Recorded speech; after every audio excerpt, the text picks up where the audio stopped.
अस्सलाम वालेकुम।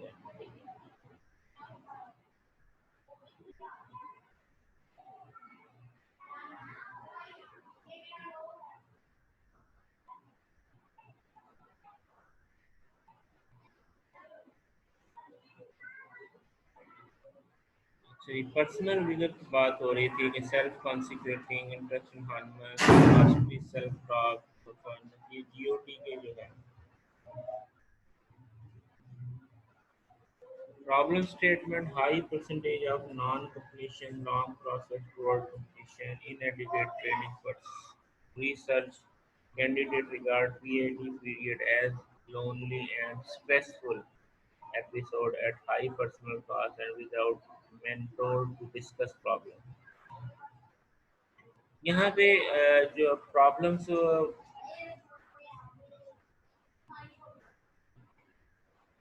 प्रॉब्लम्स क्या आती हैं, high percentage of non completion, high percentage of जो जीओटी वगैरह ना करने की वजह से प्रॉब्लम्स जो होती हैं, high percentage of non completion, फिर लॉन्ग प्रोसेस टुवर्ड कंप्लीशन, ये एक तो ज़्यादा लोग जो है कंप्लीट नहीं कर पाते, जो कंप्लीट भी करते हैं उनका वो जो है वो ड्यूरेशन बढ़ जाता है, प्रोसेस बढ़ जाता है। इनएडिकेट ट्रेनिंग फॉर रिसर्च के वो जो रिसर्च का जो ऑब्जेक्टिव है ना वो अचीव नहीं कर पाते। यानी रिसर्च का ऑब्जेक्टिव ये है कि इंडिपेंडेंटली रिसर्च कर सके, दूसरों को रिसर्च करवा सके, जो रिसर्च स्टैंडर्ड्स हैं उनको सीख सके और रिसर्च की जो मिथ है वो उसको समझ सके। अगर वो रुल कुल के और ऐसे ही जो है इनएडिकेट वे से वो कंप्लीट कर भी लेता है तो ये प्रॉब्लम बनती है। फिर candidate regard PhD period as lonely and stressful episode, ये पीएचडी का जो ड्यूरेशन है वो तन्हाई में हो या स्ट्रेसफुल हो, यानी बड़ी टेंशन में हो, हाई पर्सनल कॉस्ट हो and without mentor to discuss problem, और यानी वो अकेला ही खुद करता रहा, किसी के साथ डिस्कस ही नहीं किया या उसके साथ कोई शेयर ही नहीं करता रहा, तो ये भी जो है वो विदाउट मेंटोर होता है जो उसको टेक केयर कर रहा था प्रॉब्लम का, जिसके साथ किसी के साथ डिस्कस वगैरह करें।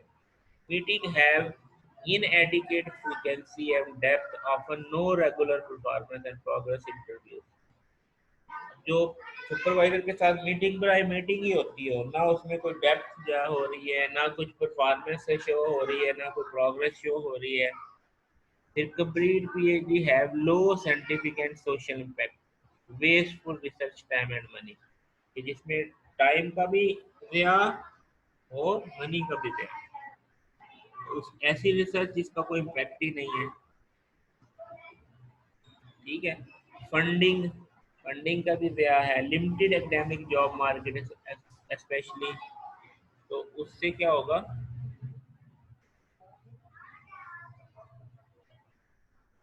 तो जॉब्स भी जो है उसके लिए लिमिटेड होंगी।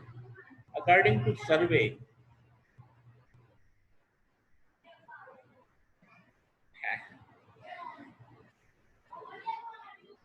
39 39% जो पीएचडी स्टूडेंट हैं, 5% है जिन्हें हेल्थ का प्रॉब्लम आता है, 60% active full swing in study, 10% की शादी हो जाती है, 20% की जो है जॉब हो जाती है,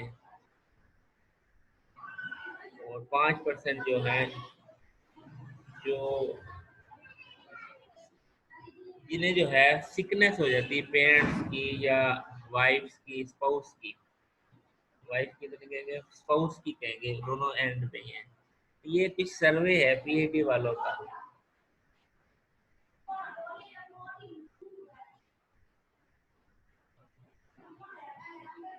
ये सर्वे था 39 स्टूडेंट्स का। उनमें से 60% जो है फुल स्विंग के साथ स्टडी कर रहे हैं, 5% को हेल्थ का इश्यू है, 10% की शादी हो गई है, 20% की जॉब हो गई है, 5% के जो है वो homesickness due to parents और spouse. Length of time taken varies by field, institution, country, sponsorship, supervisor, student। ये सारी चीज़ें हैं जिस पे डिपेंड करता है जो आपकी पीएचडी का ड्यूरेशन। आप किस फील्ड में काम कर रहे हैं, आप किस इंस्टीट्यूशन में काम कर रहे हैं, किस कंट्री में हैं, स्पॉन्सरशिप की क्या रिक्वायरमेंट है, सुपरवाइजर की क्या है कंट्रीब्यूशन, स्टूडेंट की क्या कंट्रीब्यूशन है, ये सारे फैक्टर्स हैं जिनकी वजह से आपका टाइम स्पेंड डिपेंड करता है पीएचडी। अब ये मुख्तलिफ रिसर्च एरियाज जो है कि जैसे सोशल साइंस है, लाइफ साइंस है, फिजिकल साइंस है, ह्यूमैनिटीज़ है, उनके जो ड्यूरेशन है medium time two degree from entry into graduate school by discipline year degree. तो वो कितना कितना ड्यूरेशन है वो बता रहा है। फिजिकल साइंसेस का जो है यहाँ भी 1995 2000 और ये 2005 टू 10 का सर्वे जो है वो दिखा रहा है यहाँ पे तकरीबन एवरेज 5 to 7 ईयर है मीडियन टाइम। 2006 से 2010 का अगर आप देखें, अरे काफी पुराने फैक्ट्स हैं। फिजिकल साइंसेज में कंप्लीशन टाइम यूएस की बता रहे हैं 2012 का। यूएस में फिजिकल साइंस में 6.7 ईयर, इंजीनियरिंग में 6.7, लाइफ साइंसेज में 6.7, सोशल साइंस में 7.7 ईयर, ह्यूमैनिटीज में 9 ईयर, एजुकेशन में 11.8 ईयर। ये इन टर्म्स ऑफ ईयर्स जो है यूएस के अंदर बता रहा है 2012।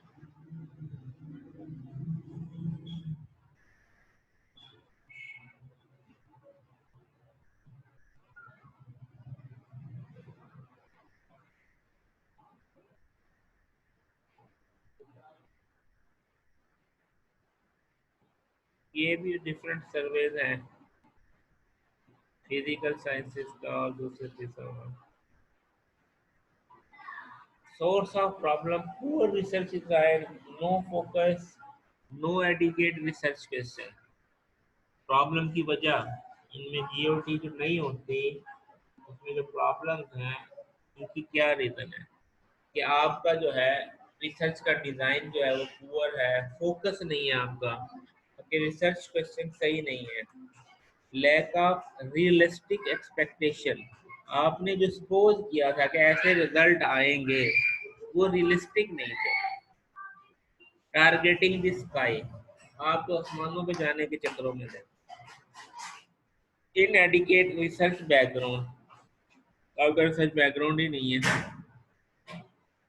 फिर lack of training in methodological and writing skill, आपकी ट्रेनिंग नहीं हो सकी सही, यानी आपको चीज़ें ने बताया नहीं क्या मेथडोलॉजी है, राइटिंग कैसे करनी है। Inadequate bachelor and master training, problematic research facilities, time, office, computer assistance, money, flexibility in rule, underfunding of essential tasks, मुख्तलिफ मैनी कंपीटिंग टास्क, टीचिंग है, कंसल्टेंसीज है, फैमिली लाइफ है। यानी आप बहुत सारे काम कर रहे हैं, आप टीचिंग भी कर रहे हैं, आप कंसल्टेंसी भी कर रहे हैं, आपकी फैमिली लाइफ भी है। इस वजह से भी जो है आप पीओटी नहीं कर पाते। बैड प्लानिंग है, बैड फेजिंग है, बैड टाइम मैनेजमेंट है, ये भी जो है वजह बनती हैं कि जो आप वेल इन टाइम पीएचडी नहीं कर पाते या कर ही नहीं पाते। ये उनकी reasons. Major problem with writing academic English, writing में भी बात दफा ये होता है कि आप काम तो बड़ा अच्छा कर लेते हैं, आप बढ़िया मैं, लेकिन आप उसको प्रेजेंट नहीं सही कर पाते। इंग्लिश की प्रॉब्लम है, एकेडमिक राइटिंग की प्रॉब्लम है। निग्लेक्ट और inadequate supervision, often unclear strained relationship. Unclear strained relation, आपका जो सुपरवाइजर के साथ रिलेशनशिप भी सही नहीं चल रहा था। ना सुपरवाइजर को पता है कि आपका जो है स्टूडेंट क्या कर रहा है, ना स्टूडेंट को पता है सुपरवाइजर से क्या पूछना है, बस आप दोनों अपनी अपनी डायरेक्शन में चले जाओ। तो रिलेशनशिप जो है उसमें जंग लगा होता है, सही स्ट्रीम लाइन पे नहीं होता। Inadequate networking, not aware of other working in the same field of study, no contact with peers. Parochial local research culture, parochial local research करता है। इसका ये वो है कि आप अपनी ही धुन में लगे हुए हैं, कुछ पता नहीं दुनिया क्या कर रही है, आपके एरिया में क्या हो रहा है। जब आप किसी के साथ शेयर नहीं करेंगे, किसी का दूसरे का देखेंगे नहीं, तो फिर वो ऐसी चीज होगी कि आप अपने आप को आइलैंड में ही फील करेंगे। उसके बाद break down of motivation, physical stress due to isolation. ये जो टॉपिक आज चल रहा है ना, ये आपको जो है ना वो डरा भी रहा है और समझा भी रहा है, इसलिए आप लोगों ने परेशान नहीं होना। लेकिन बताने का मकसद ये है कि ये बातें जो आपको बाद में बताई जाए, आपको पहले ही पता होनी चाहिए। अभी तक तो सर जो ऐसा हो भी रहा है थोड़ा अभी थोड़ा। तक जितनी सारी बातें थी वो मोटिवेशन वाली थी, आपको स्किल थी। अब ये कुछ चीजें हैं जो पेश आती हैं लोगों को, तो आप लोगों को उनसे पहले ही इन्फॉर्म किया जा रहा है कि भाई ये मसाइल भी है। ठीक है, होना चाहिए कि नहीं, क्या कहते हैं आप लोग? यस सर, होना चाहिए। परेशान नहीं है लेकिन इससे होना। कुछ लोग पता है क्या होता है, जो भी पढ़ाया जाता है ना उसको फौरन अपने ऊपर मैप कर लेते हैं, फिर गड़बड़ कर जाते हैं। तो इस तरह का काम नहीं आपने करना, अपने ऊपर नहीं मैप करना यस इसको। आपने इसके ऊपर उसको सर। अपने ऊपर नहीं मैप करना, जो अच्छी चीजें सिर्फ वही लेनी है, बाकी चीजों से यस सर। बचना है। ठीक है, अच्छा। जी सर। तो और प्रॉब्लम की वजह क्या है, जैसे ये इनएडिकेट नेटवर्किंग, यानी आपका किसी से मेलजोल ही नहीं है। मैंने आपको बताया कि जो भी आप काम करते हैं उसको दूसरे के साथ शेयर करेंगे ना, आपको ही फायदा होता है। अक्सर औकात ऐसे होता था कि हम फुल टेंशन में होते थे कि अब क्या करें, स्ट्रक। फिर जो है मुश्किल से प्रॉफ को कॉल करते थे मीटिंग के लिए, अच्छा जी वो तैयार हो जाता था। वो पूछते थे करना क्या है, वो बताते थे जी प्रोग्रेस बतानी है हमने जो कुछ किया है। अब वहाँ जाके उसको जो है ना वो सारा कुछ जो है ना बताना शुरू करते थे, प्रॉब्लम ही बताते थे, हम यहाँ आपके पास थे, उसको बता रहे होते थे। तो वो बातों बातों में फिर ऐसी चीज होती थी कि हम वहां से निकल आते थे। अच्छा, अब बाद दफा ऐसे होते थे प्रॉफ के पास जाने से पहले ही जो अपने जो दोस्त है बाब हैं उनके साथ शेयर कर रहे होते थे। कुछ लोगों को ये कल्चर होता है कि शायद मैं शेयर करूंगा तो पता नहीं मेरा आइडिया जो है ना वो ये उठा लेगा, ऐसे हो जाएगा वैसे हो जाएगा। हर एक की अपनी अपनी इसके बारे में ना वो कॉन्शियसनेस होती है, तो इसलिए इस पे मैं इतना वो नहीं बात करता। लेकिन इसका भी फायदा है, अगर नुकसान है तो फायदे भी है, फायदे ज्यादा है मेरे हिसाब से। तो आप लोगों के साथ शेयर करते हैं, फिर आप ये जो है नो कांटेक्ट विद पीयर्स। ये पीयर्स क्या है, ये वही तो हैं जो आप कॉन्फ्रेंसेस में जाते हैं, आपके एरिया में जो लोग काम कर रहे होते हैं, आप उनके साथ जब आप कॉन्फ्रेंस में वो बात शेयर कर रहे होते हैं तो वो आपको गाइड करते हैं भाई ऐसे नहीं हो सकता, तो वो आपकी आपस में डिस्कशन होती है ना, तो वो चीजें फिर काम आती हैं। फिर इसी तरीके से break down of motivation, psychological stress due to isolation, feeling of uselessness, कि आप अपने जो है ये जो मोटिवेशन है वो ब्रेक डाउन हो गया है।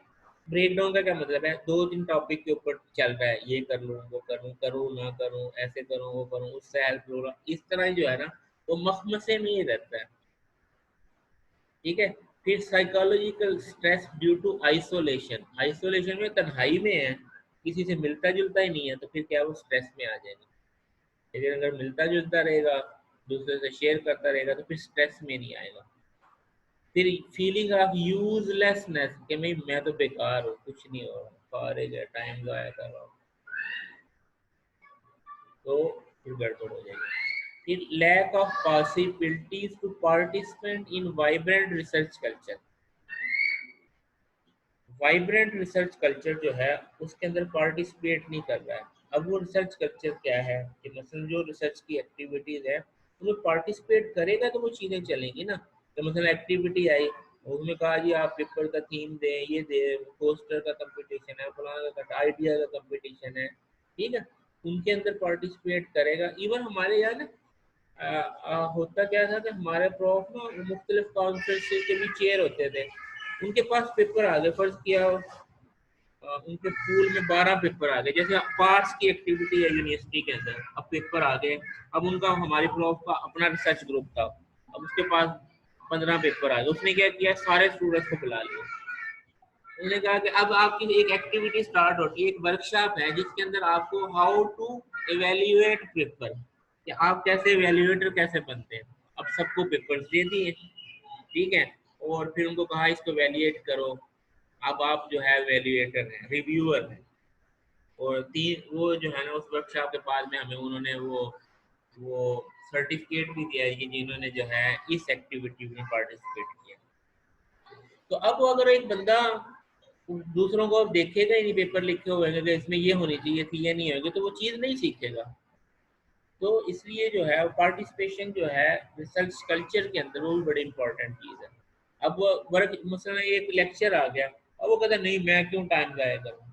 अब ये टाइम ज़ाया नहीं है, अब एक बंदा आया, एक स्पीकर आया, वो जैसे मैं आपके साथ शेयर कर रहा हूँ अपना नॉलेज, वो भी अपना नॉलेज शेयर कर रहा होता है, वो भी अपने साथ जो चीज़ें उसके रिसर्च के अंदर आई होती है वो शेयर कर रहा है। हम उसको कहें कि नहीं यार वो तो ऐसे फजूल टाइम ज़ाया करने वाली बात है, तो वो रिसर्च करने से अवे दूर होगा। लेकिन वहाँ पे ये एक्टिविटीज़ भी जो है ना, अब आपके यहाँ पे भी हैं, इस यूनिवर्सिटी के अंदर भी मुख्तलिफ डिपार्टमेंट्स के अंदर रिसर्च की एक्टिविटीज चल रही होती हैं, उनकी इनविटेशन वेबसाइट पे भी होती है, वैसे भी होती है।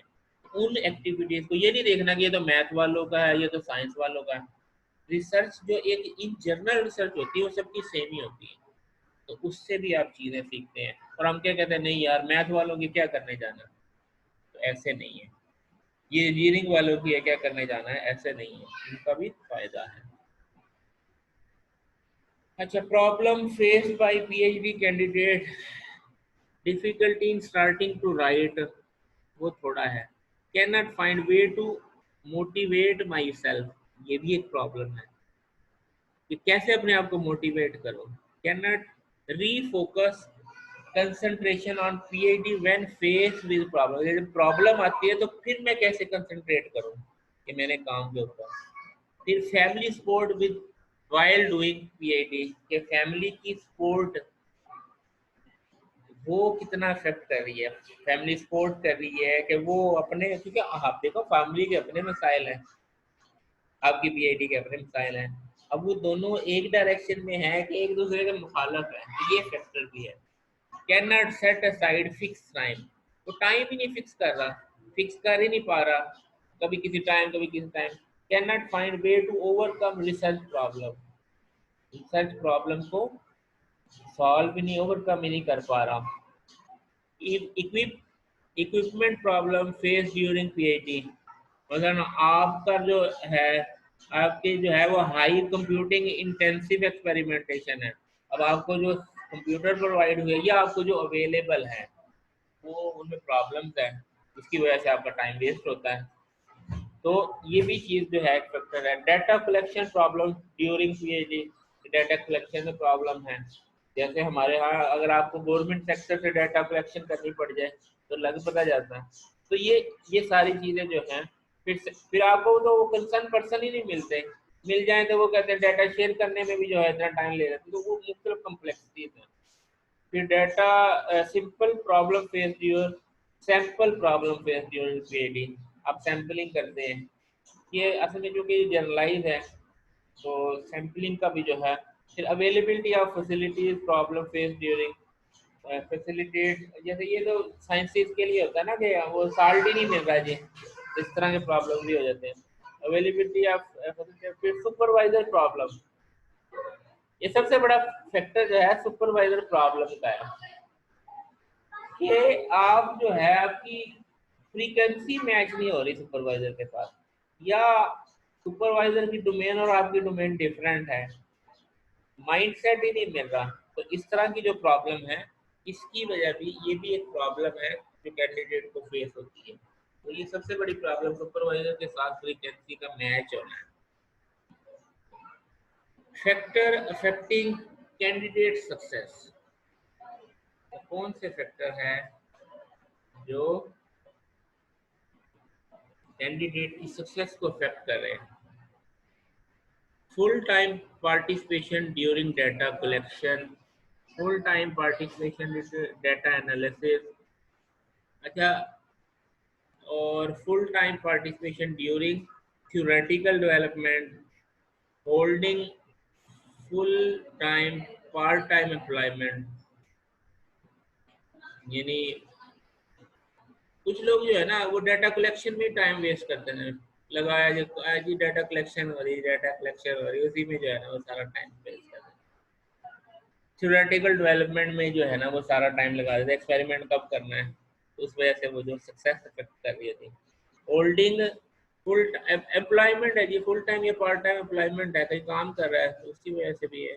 Research methodology course conducted by BLPS, बीएलपीएस,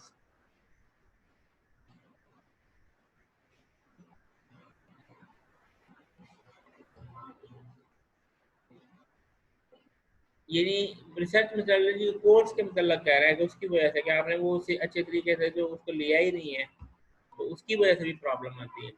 interdisciplinary nature of dissertation, कि आपका जो रिसर्च है वो सिर्फ आपकी डोमेन पे नहीं है, इंटरडिसिप्लिनरी है। मसलन आप काम कर रहे हैं केमिस्ट्री वालों के साथ, अब आपको केमिस्ट्री के कॉन्सेप्ट सीखने में आपको प्रॉब्लम आएगी, उनके साथ कम्युनिकेशन में प्रॉब्लम, पहले वो डोमेन नॉलेज होगा तो वो चीज़ें होगा, तो मल्टी डिसिप्लिनरी में भी ये प्रॉब्लम आते हैं। फिर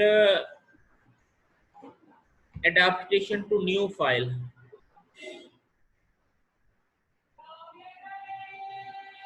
तो ये क्या है, एडेप्टेशन ऑफ न्यू लाइफ है, फाइल नहीं है, शादी हो गई मसला, तो उसकी वजह से भी जो है पीआईटी की जो सक्सेस है ना वो गड़बड़ हो जाती है। अच्छा, उसके बाद है यस क्या हो गया, कम्प्लेक्सिटी ऑफ फील्ड, फील्ड ही आपकी कम्प्लेक्स है, आपका वो डोमेन, आपका नॉलेज पुअर है। फाइनेंशियल सपोर्ट फॉर रिसर्च, उसकी वजह से भी full time during planning, full time participation during planning, prior research experience. अच्छा, ये जो प्रायर रिसर्च एक्सपीरियंस है ना, बार दफा ये भी प्रॉब्लम करता है।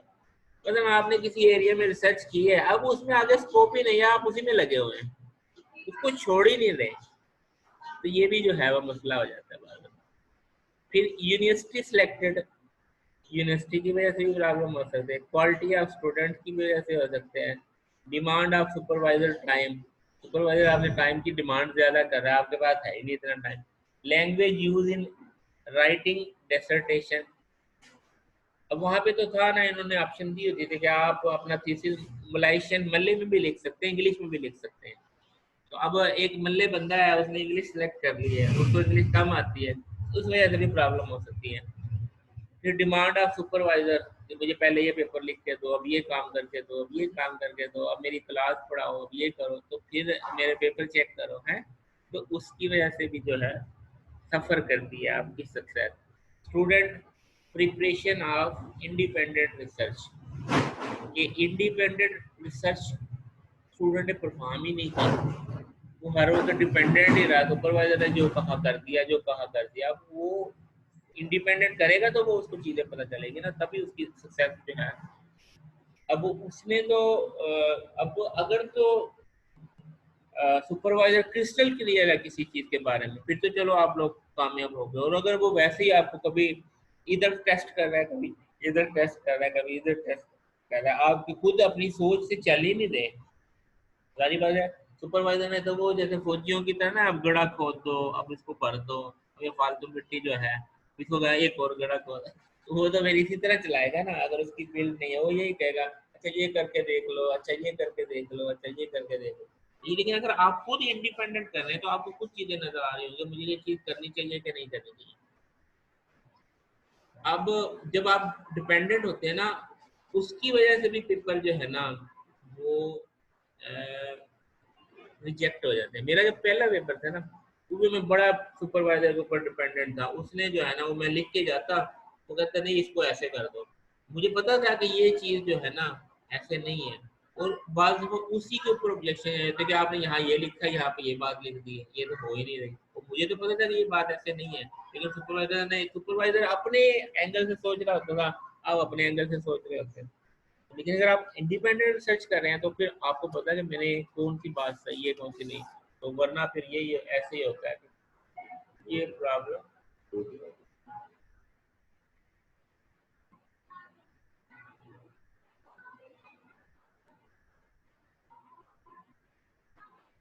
तो इसी तरीके से डिफाइनिंग रिसर्च टॉपिक, इसमें भी ये भी एक सक्सेस की वजह से कि आप टॉपिक की जो सिलेक्शन है, फिर funding available, supporting family member, supervisor commitment, ये सुपरवाइजर की जो आपके काम के साथ कमिटमेंट है, ये सारी चीज़ें हैं जो अफेक्ट करती हैं आपकी सक्सेस को।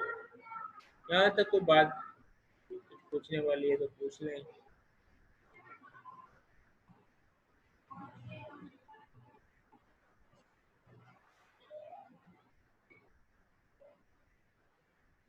No sir, thank you. जी ठीक है। जी सर। अच्छा, अब यहाँ पे student and GOT, where you sit in class और सेमिनार रूम, आप कहाँ बैठते हैं? या तो अगर आप बैठते हैं दरवाजे के पास, जैसे थोड़ा सा बोर हुआ चलो जी बाहर चले जाएंगे, ठीक है, या दरमियान में बैठते हैं या फ्रंट रो में बैठते हैं,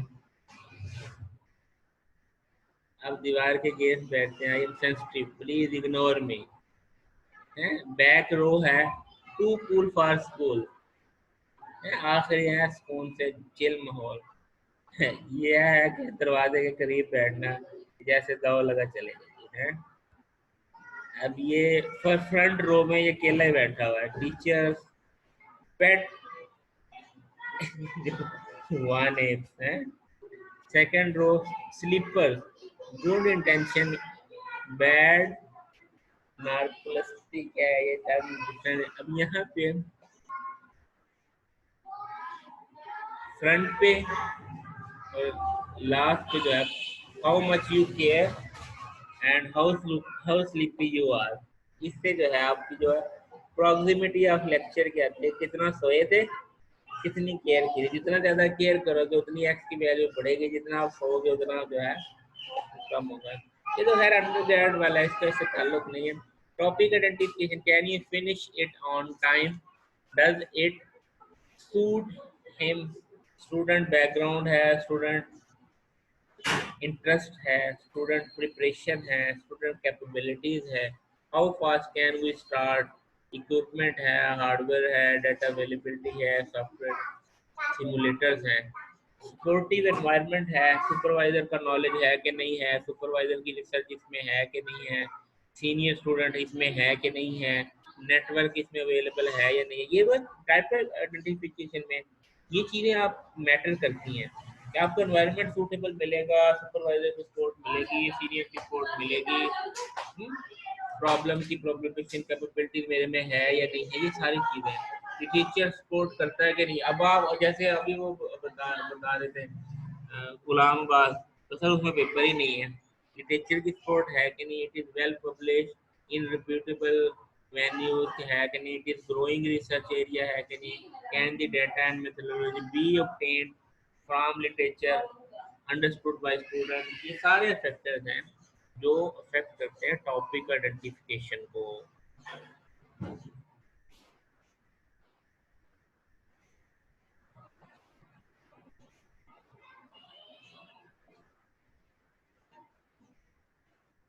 ये वो आगे जीओटी में जो हेल्प करते हैं, नॉलेज टू रिसर्च है, रिसर्च मेथड है, डाटा एनालिसिस है, राइटिंग स्किल है, मोटिवेशन है, ये यूटीएम के अंदर जो सर्वे करवाया था 2014 में, उसका जो है डिफरेंट 136 प्रोग्राम्स का पीएमकेएस की सर्वे की रिपोर्ट है। Planning and timeline, first assessment है और रिसर्च स्केड्यूल है। ये वहाँ पे दो चीज़ें होती हैं, यहाँ पे भी आपकी वही है सिनॉप्सिस वाला जो है, फर्स्ट असेसमेंट होगी और रिसर्च स्केड्यूल। ये आप इस तरीके से स्केड्यूल करते हैं। तीन देखिए, ये 3 साल में आपने क्या क्या चीज़ें परफॉर्म करनी है, ये ज़रा इसको ज़रा थोड़ा सा देखें।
अच्छा भाई, अब यहाँ पे आपने देखना है कि कौन सी एक्टिविटी को कितना टाइम आपने देना है। ये पहले आपका लिटरेचर रिव्यू है, पूरा देखिए 1 साल जो है ये एक एक्टिविटी चलती रहनी है।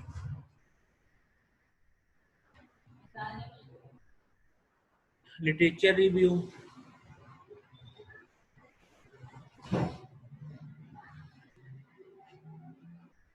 ठीक है जी।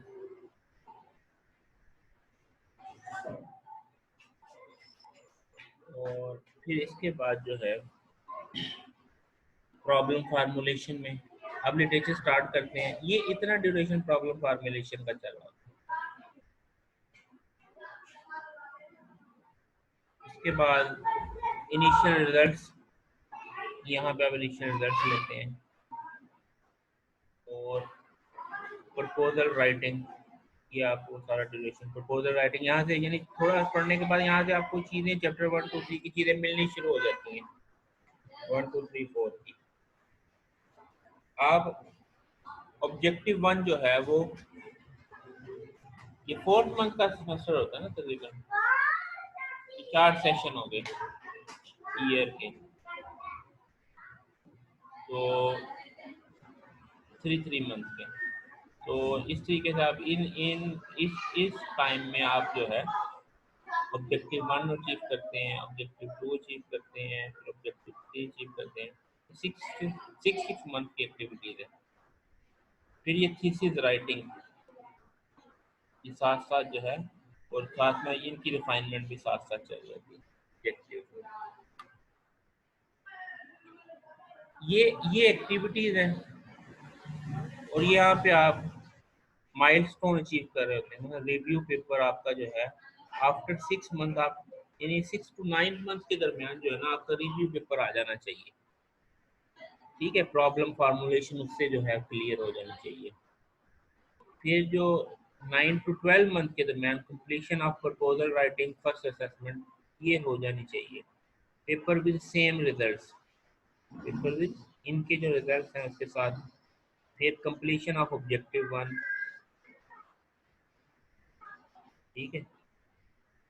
और इसी तरीके से यहाँ पे वो एक्टिविटी चलती रहेगी। फिर कंप्लीट ऑब्जेक्टिव 2 जो है, ऑब्जेक्टिव 3 है, और थीसिस राइटिंग। तो ये इस तरीके से जो है आपकी एक्टिविटीज, ये आइडियल जो है, ये आइडियल सिनेरियो बता रहे हैं। ये आइडियल कि इसमें आपके जो है ना ये चीज़ें अचीव होनी चाहिए, तो फिर आप जो है जीओटी जो है वेल एंड टाइम कर सकते हैं।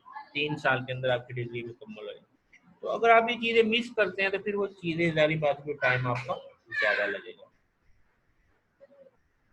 ये मास्टर का शेड्यूल आ गया। चलो, आप लोग तो मास्टर के हैं नहीं, don't go with the flow, have a schedule. Flow के साथ नहीं, ऐसे नहीं कि वक्त के साथ साथ चल रहे, ऐसे ना चले, जो है वो बनाए, स्केड्यूल बनाए। वीकली प्लान बनाना है, जिसने जितने दिन काम करना है उसका जो है वो वीकली प्लान, कि प्लान कितना था, एक्चुअल कितना किया। उससे ना आपको पता चलता रहता है कि मुझे इतनी इन्वेस्टमेंट चाहिए थी, इतनी इन्वेस्ट कर चुका हूँ मैं, इतनी जो है वो ज़्यादा चाहिए। इससे जो है तो साल में फिर आप इस तरीके से बताएं, मैंने ये काम, ये माइलस्टोन किया था, अचीव किया नहीं किया, कितने परसेंट किया। इस तरीके से वो खुद की असेसमेंट करते रहे। टाइम मैनेजमेंट सर आज ये तो जी जी ये तो सर सुपरवाइजर पे डिपेंड करता है ना सर, हमने तो उनके साथ चलना है ना, सुपरवाइजर साहब के साथ के टाइमिंग जो है सर, हम तो सर अपना शेड्यूल तो बना ही नहीं सकते मेरे ख्याल में। क्यों नहीं बना सकते? देखो भाई, सुपरवाइजर को जो है ना आपकी इस एक्टिविटी से कंसर्न नहीं है कि आपने हफ्ते में कितना पढ़ा है। उसने तो ज्यादा से ज्यादा महीने में 2 मरतबा आपको जो है ना कॉल करना है। सही है सर। उसने तो सिर्फ ये देखना है कि आप ये टारगेट लेके मेरे से गए थे, उसको कितना अचीव करके आए। अगर वो जिस तरह आप चाह रहे हैं ना कि ये स्केड्यूल सुपरवाइजर, फिर तो स्पून फीडिंग होगी, उसका फिर रिजल्ट नहीं आता, क्योंकि उसने और बहुत सारे काम करने होते हैं, वो उतनी तवज्जो नहीं दे सकता। वो तो ये कर सकता है कि आप जो माइलस्टोन जो वो कह रहा है, जो उसके देन में है, उसके मुताबिक आप चल रहे हैं कैसे।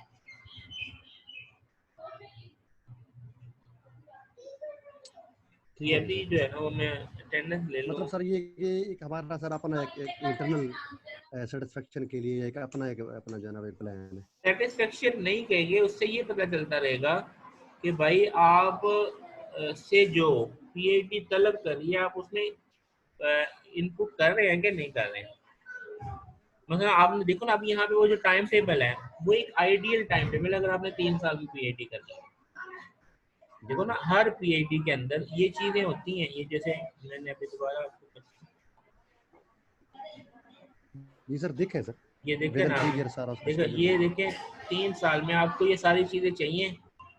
आपका लिटरेचर रिव्यू भी है, प्रॉब्लम फार्मूलेशन भी है, इनिशियल रिजल्ट भी है, प्रपोजल राइटिंग भी है, सिनॉप्सिस जैसे आपका ऑब्जेक्टिव 1 2 3 उनको अचीव करना, तभी थीसिस राइटिंग होगा ना। तो यहाँ पे ये वो था जो प्लान की एक्टिविटीज, ये इसके माइलस्टोन है कि आपने पहले रिव्यू पेपर देंगे, तो आपका ये लिटरेचर रिव्यू का काम जो है ना, वो लोगों ने अगर उसको मान लिया कि हाँ भाई ये प्रॉब्लम्स हैं, तो उनमें से आप जो भी प्रॉब्लम पकड़ेंगे वो ठीक है, प्रॉब्लम फार्मूलेशन आपकी क्लियर हो जाएगी।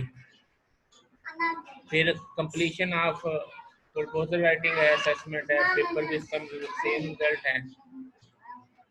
ये सारी चीजें, कंप्लीशन ऑफ ऑब्जेक्टिव, ये वो माइलस्टोन है ना, उनको अगर आप टाइम पे अचीव करेंगे, तो अगर आप उनको लेट करेंगे तो फिर सारी चीजें, अगली एक्टिविटीज लेट होती चली जाएंगी, सारी लेट हो जाएंगी जी सर। हर चीज लेट हो जाएगी। तो ये इस तरीके से है।